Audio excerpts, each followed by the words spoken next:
अस्सलाम वालेकुम। Today we are discussing the most important topic that is resistance of penicillin. तो discuss करते हैं रेजिस्टेंस का मतलब क्या होता है। इसका मतलब होता है रुकावट। ठीक है, तो natural resistant to the penicillin occur in the organism that either lack a peptidoglycan cell wall for example mycoplasma और have cell wall that are impermeable to the drugs. तो हमारे पास कुछ पेंसिलिन जो है वो नेचुरली क्या है, नेचुरली बैक्टीरिया पे टारगेट नहीं कर सकते हैं। इसके रीज़न क्या है? इसका रीज़न ये है कि जो बैक्टीरिया हैं उन बैक्टीरिया के पास पेप्टिडोग्लाइकन की सेल वॉल ही नहीं है। तो हम जानते हैं कि पेंसिलिन का टारगेट क्या होता है। पेंसिलिन का टारगेट होता है पेप्टिडोग्लाइकन की सेल वॉल जो कि बैक्टीरिया के पास होती है। तो अगर कुछ बैक्टीरिया के पास है ही नहीं सेल वॉल तो पेंसिलिन किस तरीके से टारगेट करेंगे? तो इन्होंने क्या किया था, नेचुरल इनके पास रेजिस्टेंट है कि इनके ऊपर पेंसिलिन एक्ट नहीं कर सकता। ठीक है, एग्जाम्पल देखिए, फॉर एग्जाम्पल माइकोप्लाज्मा के पास पेप्टिडोग्लाइकन की सेल वॉल नहीं होती, तो इस वजह से इस पर ये एक्ट नहीं कर सकता।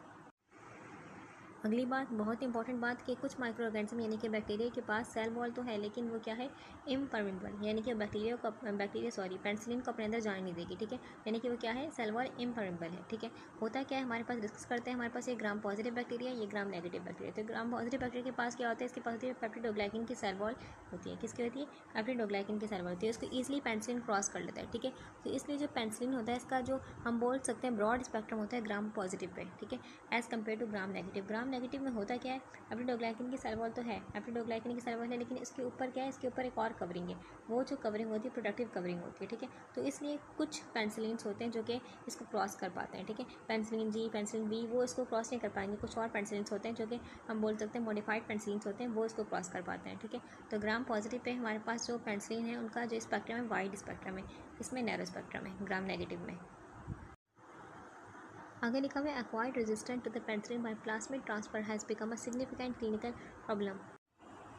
अभी रेजिस्टेंस यानी कि रुकावट जो है बहुत बड़ा मसला बन गया। हुआ क्या है, हमारे पास बैक्टीरिया अब क्या करते हैं, बैक्टीरिया अपने जो डीएनए का टुकड़ा, सर्कुलर सा डीएनए का टुकड़ा, इसको हम प्लाज्मिड कहते हैं, प्लाज्मिड यानी कि तब्दीली करके उसमें क्या करते हैं, उसको चेंज करके अपने बैक्टीरिया से दूसरे बैक्टीरिया में लेके जाएंगे। ठीक है, तो इस तरीके से क्या करते हैं, ट्रांसफ़र करते हैं एक बैक्टीरिया से दूसरे बैक्टीरिया में।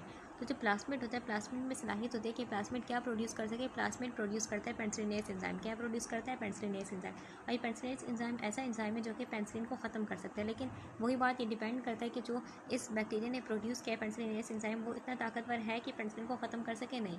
हर पेंसिलिनेस एंजाइम पेंसिलिन को ख़त्म नहीं कर सकता। ठीक है, अगर हमारे पास वीक पेंसिलिनेस एंजाइम प्रोड्यूस किया बैक्टीरिया ने तो इसको आराम से पेंसिलिन ख़त्म कर पाएगा, लेकिन अगर स्ट्रॉन्ग किया तो ख़त्म नहीं कर पाएगा। ठीक है, लेकिन इस तरीके से क्या करते हैं, बैक्टीरिया अपना दिफाई निज़ाम बनाते हैं कि किस तरीके से, कि प्लाज्मिड प्रोड्यूस करके, ठीक है, अपने सर्कुलर से डीएनए का टुकड़ा जो था प्लाज्मिड, इसको ट्रांसफ़र किया खुद से दूसरे बैक्टीरिया में। ठीक है, और इस तरीके से उसने भी क्या बना लिया, पेंसिलिनेस एंजाइम बना लिया, क्योंकि प्लाज्मिड क्या प्रोड्यूस करता है, प्लाज्मिड एंजाइम प्रोड्यूस करता है। नाम क्या एंजाइम का?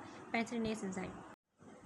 आगे लिखा हुआ ऑर्गेनिज्म में become resistant to several antibiotic at the same time due to acquisition of a plasmid that encodes resistant to multiple agent. क्या मतलब हो हमारे पास कि अब ये बैक्टीरिया था, बैक्टीरिया ने जो प्लाज्मिड बनाया और भेजा अपने दूसरे बैक्टीरिया में।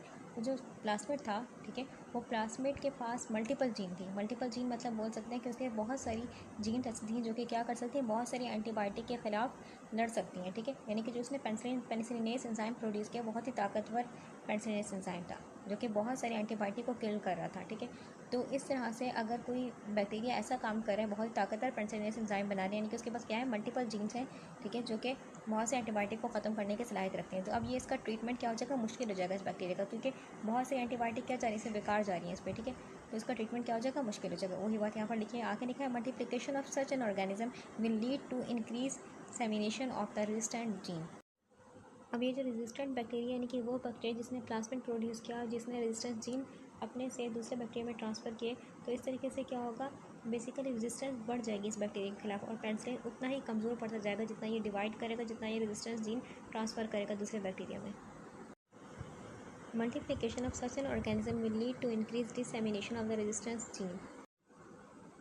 यही बात लिखी हुई हमारे पास कि जो हमारे पास रेजिस्टेंस बैक्टीरिया हैं, ठीक है, वो बैक्टीरिया जिन्होंने तब्दीली की अपने अंदर, ठीक है, तो वो बैक्टीरिया जब पास करेंगे अपने जीन्स को, यानी कि रेजिस्टेंस जीन पास करेंगे दूसरे बैक्टीरिया में, तो जितना रेजिस्टेंस जीन पास करेंगे, जितने बैक्टीरिया में पास करेंगे, इसमें पास किया, इस बैक्टीरिया में पास करेंगे, जितने बैक्टीरिया में पास करेंगे उतना ज़्यादा क्या हो जाएगी, उतना ज़्यादा एंटीबायोटिक क्या हो जाएगी, अब रेजिस्टेंट हो जाएगी। ठीक है, डिसेमिनेशन का मतलब होता है फैलना, यानी कि जितना फैलेंगे, जितना रेजिस्टेंस जीन फैलाएंगे अपने, उतना ज़्यादा एंटीबायोटिक क्या हो जाएगा, रेजिस्टेंस हो जाएगा, इन पर काम नहीं कर पाएगा। इसके बाद लिखा है by obtaining a resistance plasmid bacteria में एक्वायर वन और more of the following properties then allowing it to withstand beta-lactam antibiotics. बहुत ही इंपॉर्टेंट पॉइंट, अगर किसी बैक्टीरिया ने रेजिस्टेंस जीन डेवलप की हुई है, उसने प्लाज्मिड क्या किया, ट्रांसफ़र किया, ठीक है, यानी कि रेजिस्टेंस जीन जो थी दूसरे बैक्टीरिया में ट्रांसफ़र की, तो ये बैक्टीरिया क्या करेगा, अपने अंदर कुछ जेनेटिक म्यूटेशन चेंजिंग लेके आएगा, यानी कि जो इसमें रेजिस्टेंस जीन थी अब वो वही नहीं रही, सेम नहीं, बल्कि कुछ और चेंजिंग आ चुकी है, यानी कि रेजिस्टेंस और बढ़ चुका है, ठीक है, दूसरे बैक्टीरिया में ट्रांसफ़र करेगा तो वो अपने अंदर कुछ और चेंजिंग लेके आएगा, उसको एक्सेप्ट करेगा, ठीक है, तो बेसिकली रेजिस्टेंस क्या हो जाएगा, बढ़ता रहेगा, रेजिस्टेंस बढ़ता रहेगा। और इस तरीके से क्या होगा, ये बैक्टीरिया खुद को बीटा-लैक्टम एंटीबायोटिक से बचाने के लिए और स्ट्रॉन्ग करते रहेंगे। Move to the next heading. Next heading है beta lactamase activity. Beta lactamase activity का मतलब क्या है, इसका मतलब ये है हमारे पास कि बैक्टीरिया की बीटा लैक्टेमेज जो बनाया बैक्टीरिया ने उसकी बात हो रही है, ठीक है, तो देखते हैं this family of enzyme hydrolysis the cyclic amide bond of the beta lactam ring which results in loss of bactericidal activity. क्या मतलब वो, ये जो बैक्टीरिया थे, ठीक है, जो इनका बीटा लैक्टेमेज एंजाइम होता है, ये क्या कर सकता है, ये हाइड्रोलाइज यानी कि तोड़ सकता है, किसको तोड़ सकता है, जो पेंसिलिन में साइक्लिक अमाइड था, साइक्लिक अमाइड हम जानते हैं, cyclic amide basically beta lactam ring जो थी पेंसिलिन में, उसको तोड़ सकता है। अगर उसने तोड़ दिया इसको तो क्या हो जाएगा, जो पेंसिलिन का बैक्टीरियासिडल इफेक्ट है, पेंसिलिन का जो बैक्टीरिया को मारने का इफेक्ट है वो खत्म हो जाएगा, पेंसिलिन इस पर काम नहीं कर पाएगा, लेकिन बैक्टीरिया जिंदा बच जाएगा, तो बैक्टीरिया क्या हो जाएगा, बच जाएगा, लेकिन पेंसिलिन बेचारा पेंसिलिन जो हो जाएगा खत्म हो जाएगा। आगे लिखा हुआ है दे आर, फिर हम ऑलरेडी डिस्कस कर चुके हैं, ठीक है, आगे चलते हैं, they are the major cause of resistance than penicillin and are an increasing problem.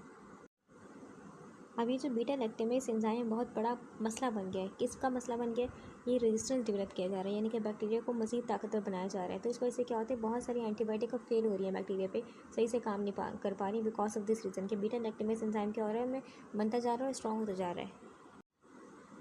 Beta lactamase are either constitutive और more commonly are required by the transfer of प्लास्मिड्स।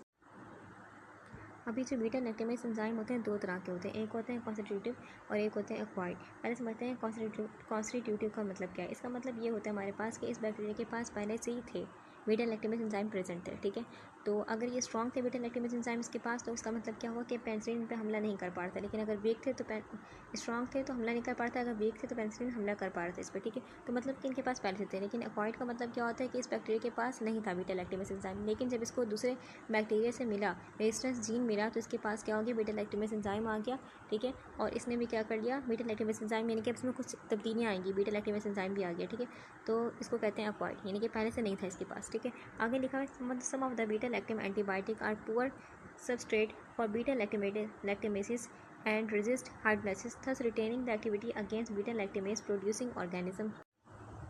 ये भी हम पहले पढ़ चुके हैं कि जो बीटा लैक्टम एंटीबायोटिक्स, कुछ बीटा लैक्टम एंटीबायोटिक क्या होती हैं, पुअर सबस्ट्रेट हैं, किसके लिए, बीटा लैक्टेमेसिस के लिए। क्या मतलब वो, उनको जो बीटा लैक्टेमेस एंजाइम है बैक्टीरिया का वो इतना स्ट्रॉन्ग नहीं है कि क्या कर सके, कि जो हमारे पास पेंसिलिन आ रही है उसके पास एंटीबायोटिक आ रही है उस पर हमला कर सके, ठीक है, तो इस तरीके से क्या करती हैं, कुछ एंटीबायोटिक कुछ पेंसिलिन आराम से क्रॉस करके बैक्टीरिया को तबाह कर देती हैं, ठीक है, क्योंकि उनका स्ट्रॉन्ग ही नहीं है बीटा लैक्टेमेस एंजाइम, तो ये बात यहाँ पर लिखी हुई है। आगे लिखा हुआ है note, certain organisms may have chromosome associated beta lactamases that are inducible by beta lactam antibiotic।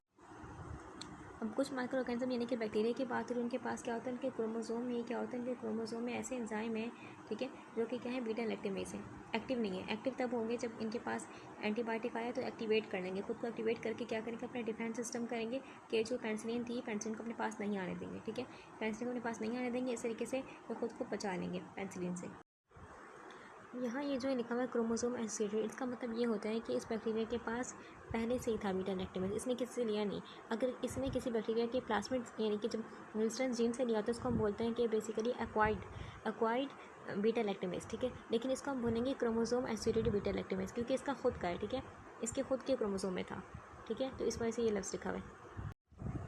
तो यानी कि रेजिस्टेंस इस हद तक बढ़ गई है, बीटा लैक्टेमेज एंजाइम इस हद तक पावरफुल हो चुके हैं कि जो हमारे पास सेकंड एंड थर्ड जनरेशन है वो भी सही तरीके से काम नहीं कर पाती, ठीक है, तो यानी कि जो लिखा है हमारे पास सिफारिशपुरन की फर्स्ट जनरेशन की बात नहीं रही, सेकंड और थर्ड। सेकंड थर्ड मतलब क्या है, देखिए फर्स्ट जनरेशन हमारे पास ही वो कम पावरफुल थी, सेकंड बनाएगी और पावरफुल, थर्ड बनाएगी और पावरफुल, यानी कि जो हमारे पास इसका इफेक्ट था वो और स्ट्रॉन्ग हो रहा है, लेकिन जब इफेक्ट थर्ड तक पहुँच गए फिर भी ये इन एंटीबायोटिक पे यानी कि ये एंटीबायोटिक इन बैक्टीरिया पे काम नहीं कर पानी, बिकॉज ऑफ कि इनका बीटा लैक्टेमेज एंजाइम इतना इफेक्टिव हो गया, ठीक है। आगे लिखा हुआ है gram positive organism secrete beta lactamases extracellularly whereas gram negative bacteria confine the enzyme in the periplasmic space between the inner and outer membranes। बहुत important point, gram positive organisms secrete beta-lactamase extracellularly, whereas gram-negative bacteria confine the enzyme in the periplasmic space between the inner and outer membrane. यहाँ ये बताया जा रहा है हमारे पास जो gram positive micro organism यानी कि ग्राम पॉजिटिव जो बैक्टीरिया है, ठीक है, ये जब रिलीज़ करता है बीटा लैक्टेमेज एंजाइम, ये किस तरीके से रिलीज़ करता है, ये अपने आउटर मेम्ब्रेन रिलीज़ करता है, यानी कि बाहर रिलीज़ करेगा, ठीक है, अपने सेल वॉल से बाहर रिलीज़ करेगा। इसकी सेल वॉल किसकी, अपने डोग्लाइकन की बनी हुई है, उसके बाहर रिलीज़ करेगा। और इससे क्या हो जाएगा, बैक्टीरिया सेफ रहेगा और जो बाकी एंटीबायोटिक्स होंगी बाहर, जो पेनिसिलिन होंगी, ठीक है, एंटीबायोटिक होंगे, उनको भी क्या करेगा, ख़त्म करेगा ग्राम पॉजिटिव बैक्टीरिया का जो बीटा लैक्टेमेज एंजाइम होगा, ठीक है। लेकिन जो ग्राम नेगेटिव हमारे पास बैक्टीरिया है, ठीक है, वो जो बीटा लैक्टेमेज एंजाइम रिलीज़ करता है वो कहाँ रिलीज़ करता है, उसकी एपिडोग्लाइकन की सेल वॉल के बाहर क्या एक और लेयर होती है, प्रोटेक्टिव लेयर होती है, प्रोटेक्टिव लेयर। इस वजह से जो ग्राम इसका जो बीटा लैक्टेमेज एंजाइम है ग्राम नेगेटिव का, वो इसके बाहर नहीं जा पाएगा, बल्कि अपने स्पेस में ही रिलीज़ करता है, पेरिप्लाज्मिक स्पेस में रिलीज़ करता है। जैसे ही एंटीबायोटिक इसमें इंटर होता है तो ये क्या करता है, उसमें हमला कर लेता है, ठीक है। दोनों केसेस में क्या रहा है, बैक्टीरिया सेफ रह रहा है। लेकिन इसमें देखें, इसमें तो ये बहुत सारे बैक्टीरिया को जो बाहर हैं, ठीक है, उसको भी एंटीबायोटिक को किल कर सकता है, लेकिन ये सिर्फ जो एंटीबायोटिक इसके अंदर आ रहा है उसको ही किल कर रहा है, बस दोनों में फ़र्क है, ठीक है। नेक्स्ट हेडिंग है decrease permeability of the drug. Decreased penetration of the antibiotic through the outer cell membrane of the bacteria prevent the drug from reaching the target penicillin binding proteins.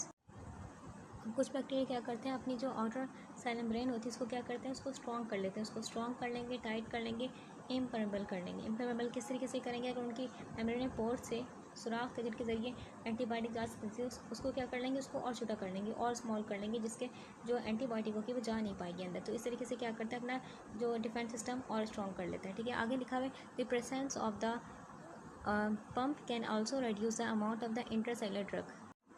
कुछ बैक्टीरिया के पास क्या होता है, कुछ bacteria के पास ई flux pump होते हैं। ई flux pump का मतलब क्या एंटीबायोटिक अंदर आ तो गया, लेकिन जो उसकी अमाउंट होगी, यानी कि फॉर एग्जाम्पल इतनी अमाउंट में अंदर आया था, तो ये जो काफ़ी सारी अमाउंट में क्या करेगा, उसको ई फ्लक्स पंप के ज़रिए बाहर भेजेगा, ठीक है। यानी कि बैक्टीरिया अंदर आ गया लेकिन दोबारा बाहर भेजा जाएगा उस पंप के ज़रिए, तो अपना जो एंटीबायोटिक होगा काम नहीं कर पाएगा सही तरीके से, क्योंकि इसकी सही अमाउंट बैक्टीरिया के अंदर नहीं है, बाहर भेज दी गई। इसके बाद लास्ट हेडिंग है Altered penicillin binding proteins. Modified penicillin binding proteins have a lower affinity for beta lactam antibiotics, requiring clinically unattainable concentration of the drug to effect inhibition of bacterial growth. बहुत ही important point discuss किया गया कि हमारे पास कुछ bacteria क्या करते हैं, अपने पेनिसिलिन बाइंडिंग प्रोटीन्स में क्या कर देंगे, चेंजिंग नहीं आएंगे, जिसकी वजह से क्या होगा, जो एंटीबायोटिक आएगा एंटीबायोटिक आ नहीं पाएगा, स्ट्रांगली कंबाइन नहीं हो पाएगा, क्योंकि जो पेनिसिलिन बाइंडिंग प्रोटीन्स होते हैं वही जो हमारे पास पेनिसिलिन का एंटीबायोटिक का टारगेट होते हैं, पेनिसिलिन बाइंडिंग प्रोटीन जो कि बैक्टीरिया में प्रेजेंट है, ठीक है। तो अब इसने क्या कर ली, चेंजिंग कर ली अपने इन प्रोटीन्स में, पेनिसिलिन बाइंडिंग प्रोटीन्स में, तो उसी तरीके से बाइंड नहीं हो पाएगा, ये एंटीबायोटिक बाइंड नहीं हो पाएगा, यानी कि इफेक्ट क्या होगा, वीक होगा। तो इस मसले को हल करने के लिए क्या करना चाहिए कि क्या हो सकता है कि क्या करें कि एंटीबायोटिक की जो मिकदार है उसको बढ़ा दें, यानी कि हाई डोज कर दें एंटीबायोटिक की। हाई डोज कर देंगे तो क्या पता चांस है कि थोड़ी बहुत जो एंटीबायोटिक थी अब वो स्ट्रांगली बाइंड हो जाए इसके साथ, लेकिन इतनी हाई डोज देना बॉडी के लिए सेफ़ नहीं है, ठीक है, बॉडी के लिए बिल्कुल भी सेफ़ नहीं है। तो क्या करते हैं, आगे लिखा हुआ है this explain MRSA resistant to commercially available beta lactams. अब यहाँ ये एग्जाम्पल डिस्कस की गई है कि जैसे कि हम देखें स्टेफाइलोकोकस ओरियस को देखें, स्टेफाइलोकोकस ओरियस जो है इसने अपने पेनिसिलिन बाइंडिंग्स प्रोटीन में बहुत चेंजिंग कर ली है, बहुत चेंजिंग कर ली कि अब इस पर मेथिसिलिन जो पहली बार इसको ट्रीट करने के लिए ही बनाया गया था, लेकिन पहली बार इसको ट्रीट करने के लिए बनाया गया था मेथिसिलिन, तो मेथिसिलिन जो है अब वो स्टेफाइलोकोकस ओरियस पे काम नहीं कर पाता, नॉर्मल डोज में काम नहीं कर पाएगा, ठीक है, और हाई डोज हम दे नहीं सकते। क्यों, क्योंकि इसने जो स्टेफाइलोकोकस ओरियस है इसने पेनिसिलिन बाइंडिंग प्रोटीन में बहुत चेंजिंग कर ली, रेजिस्टेंस डेवलप कर लिया, ठीक है। तो इसीलिए इसका नाम पड़ गया मेथिसिलिन रेजिस्टेंट स्टेफाइलोकोकस ओरियस, क्योंकि पहली बार यही बनाया गया था इसको ट्रीट करने के लिए, ठीक है। तो ये बेसिकली एक एग्जाम्पल है जो कि यहाँ पर लिखी हुई है।